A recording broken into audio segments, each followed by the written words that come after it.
pinungo na balik Ben hi hen na lopet le na todo kay zing zong lam hilin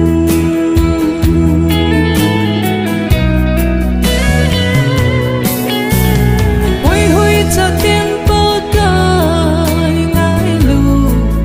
bin te nitin le phatin in pathilin jing on te thì na phai chama zong ben birin num on te phat thai bu chang cha te ta ben te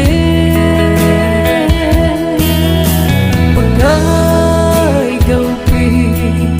cha te pui hui ding in ngan sina chang chun le ba te a hi pe in sunga na to pe di cha te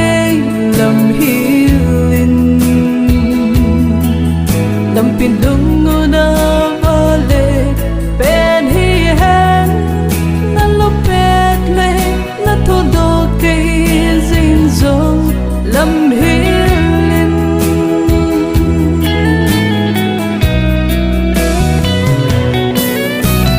hui hui cha tin nu le pa ngai lu un te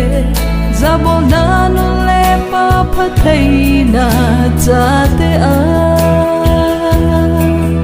in sung nom pen kilung tu ta in sung hin te phat thai bu chang in sung nom hi ta ding pakai gau pi cha te pui hui ding in ngan sina chang chun le pa te a hi pe in sunga na to pe di cha te lam hilin lam pin dung na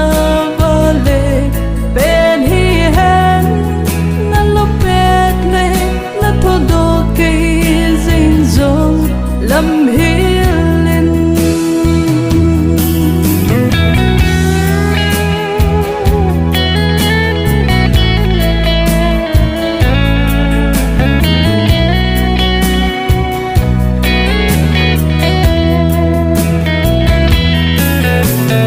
hui hui cha tiên ngai lu na nei u vin ti za hang an le khan chon dan thêm bu vin te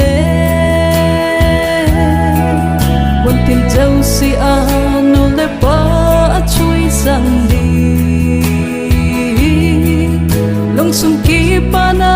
di ta ai pi di pakai gau pi cha te pui hui ding in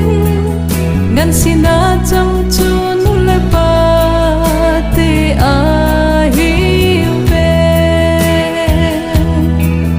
in sunga na to pe di